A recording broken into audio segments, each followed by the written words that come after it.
আরে, নীলকান্ত যে এখনো কেন আসছে না বুঝছি না। হ্যাঁ রে, তাই তো দেখছি। কিন্তু ও তো বলেছিল তোরা বিকালে হরির চায়ের দোকানে আসিস, একসাথে বসে আড্ডা দিব। হুম, তাহলে চল, আসবে। হয়তো কোনো কাজে আটকে পড়েছে। ওই ওই তো আসছে নীলকান্ত। আরে, তোরা এসে গেছিস দেখছি। সেই কখন থেকে আমরা এসে তোমার জন্য অপেক্ষা করছি। আর বলিস না, আস্তে আস্তে আমার ঘরের চৌকাঠের সাথে ধাক্কা লেগে গেল, তাই একটু বসে আসলাম। হা হা হা হা, ঘরের চৌকাঠের সাথে ধাক্কা লাগলো বলে বসে আসতে হলো? এটা কেমন কথা বলছো নীলকান্ত? আরে হ্যাঁ, এই ঘরের চৌকাঠ নিয়ে একটা গল্প আছে, শুনবি নাকি তোরা? ঘরের চৌকাঠ নিয়ে গল্প?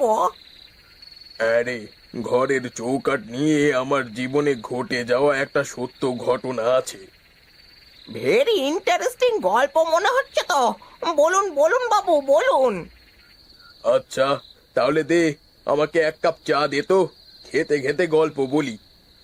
হ্যাঁ রে হরি, দে দে, নীলকান্ত বাবুকে এক কাপ চা দে। হ্যাঁ হ্যাঁ, দিচ্ছি।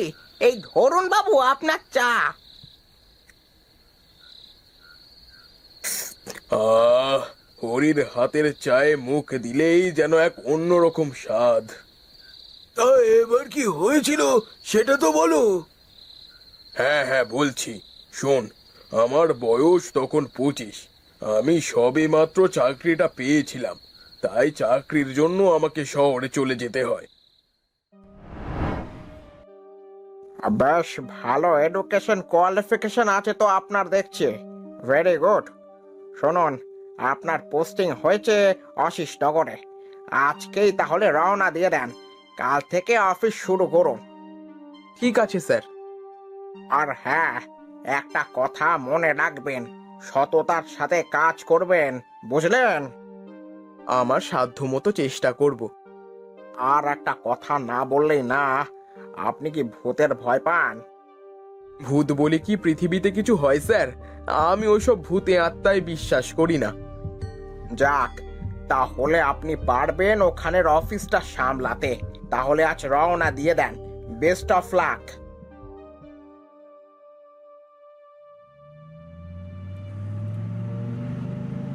দাদা, অশিসনগর পৌঁছাতে কতটা সময় লাগবে? এই ধরেন রাত 12টা বাজবে। ও আচ্ছা। স্যার, অশিষ্ট করে কেন যাচ্ছেন? আমার অফিস থেকে পোস্টিং ওখানে করা হয়েছে, তাই ওখানে কাজের জন্য যাচ্ছি। শুনেছি অশিষ্টনগরে ভূতের উপদ্রব অনেক বেশি। ভূত? এখন কেন যে মানুষ ভূতের ভয় পায় বুঝি না। কেন বাবু, আপনি ভয় পান না? না, আমি ভূতকে ভয় পাই না।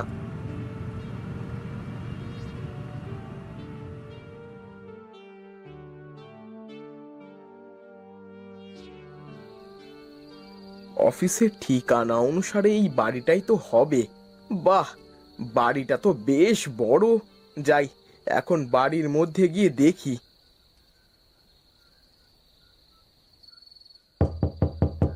কেউ আছেন ভেতরে? এই যে, শুনছেন? ভেতরে কেউ আছেন? ও বাবু, আপনি চলে এসেছেন। আসুন আসুন, ভেতরে আসুন।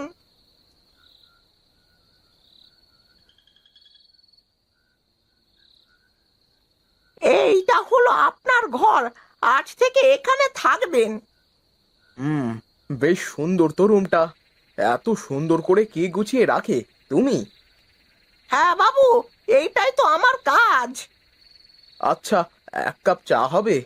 এতটা পথ জার্নি করার পর কেমন যেন চা খেতে ইচ্ছা করছে। হ্যাঁ হ্যাঁ, কেন হবে না? আপনি বসুন, আমি নিয়ে আসছি। যাক, যতটা খারাপ ভেবেছিলাম ঠিক ততটা না। এত সুন্দর বাড়ি দিচ্ছে অফিস থেকে, তারপরও কেন যে কেউ এখানে আসতে চায় না, কেন যে সেটাই বুঝতে পারলাম না। কি রে হরি, কেমন চা দিলি? শেষ হয়ে গেল তো। তা না হয় হরি তোমাকে চা দিচ্ছে, কিন্তু এর মধ্যে তো চৌকাঠের কোনো রহস্য পেলাম না। আরে গল্পটা শেষ করতে দিবি তো। হরি, দে দে চাটা দে। সেদিন রাতে আমি চা খেয়ে ঘুমিয়ে পড়ি। পরের দিন সকালে কি অফিসের কাজ তো দেখছি সব এলোমেলো হয়ে পড়ে আছে। কি যে করেছে আগের অফিসারগুলো। আসতে পারি বাবু? হ্যাঁ আসুন। হ্যাঁ কাকু বলেন, আমি আপনাকে কিভাবে সাহায্য করতে পারি? আমার এই জায়গাটা, কিন্তু এই জায়গায় কিছু লোক দখল করে বসে আছে। দয়া করে আপনি আমার জায়গাটা দখল করে দিবেন। কাগজ দেখে তো মনে হচ্ছে এটা অরিজিনাল। আচ্ছা, আপনি চিন্তা করবেন না, আমি আমার সাধ্য মতো চেষ্টা করব।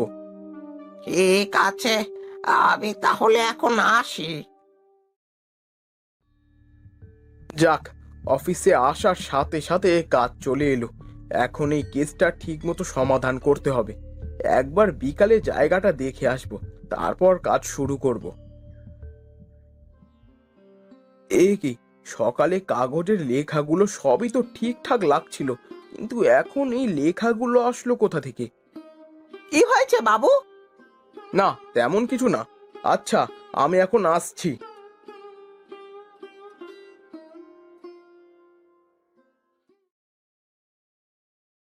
আহ বাবু, আপনার লাগেনি তো? না, আমি ঠিক আছি। ঘোর অমঙ্গল বাবু, ঘোর অমঙ্গল। আমি খেলাম চৌখাটের সাথে ধাক্কা, এতে অমঙ্গলের কি আছে? বাবু, আপনি যে কাজে যাচ্ছেন সেখানে এখন যাওয়া ঠিক হবে না, একটু বসে যান। রাখো তোমাদের এই কুসংস্কার, আমি এইসব কুসংস্কার মানি না।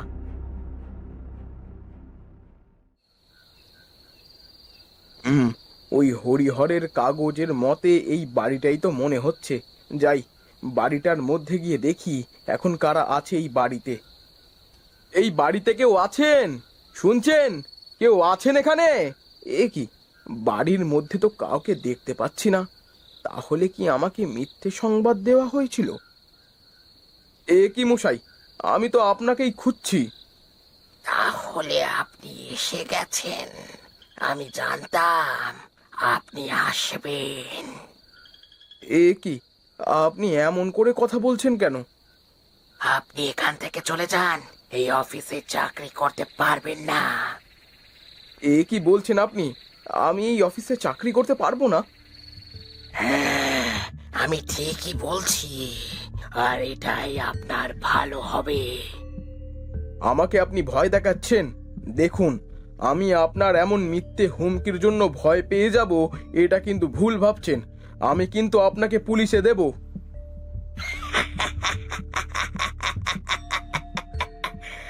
আমাকে পুলিশে দিবে? আমাকে?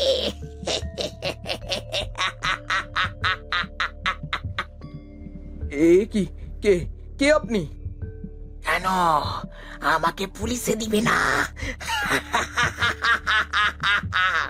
শোন, তোর ভালো যদি চাস তাহলে এই অফিস থেকে চলে যা, না হলে জান নিয়ে মায়ের কোলে ফিরতে পারবি না। আমার দরকার নেই এমন চাকরির, আমি কালই চলে যাব। হ্যাঁ, চলে যাবি, আর কোনোদিন এই অফিসে চাকরি করতে আসবি না। এই কানে ধরছি, কোনো দিনও আসবো না।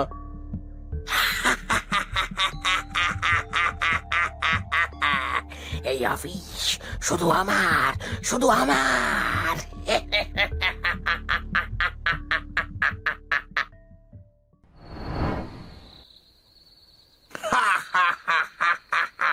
তাহলে তুমি ভূতের ভয়ে চাকরি ছেড়ে চলে এসেছিলে নাকি চৌকাঠের জন্য?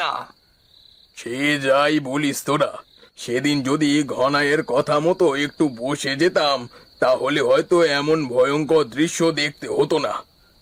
কিন্তু আমার মনে একটা প্রশ্ন এখনো থেকেই গেল, আসলে হরিহর কেন কাউকে ওই অফিসে চাকরি করতে দিতে চায় না? আমি ওখান থেকে চলে আসার পর জানতে পারলাম এক সময় ওই অফিসে হরিহর চাকরি করত। হঠাৎ এক দুর্ঘটনায় মারা যায়। তারপর থেকে সে নাকি আত্মা হয়ে এইভাবে ঘুরে বেড়ায়। আচ্ছা চলি রে, অনেক রাত হয়ে গেল। অন্যদিন না হয় পরের গল্পটা বলবো। হরি, এই ধর তোর চায়ের কাপ।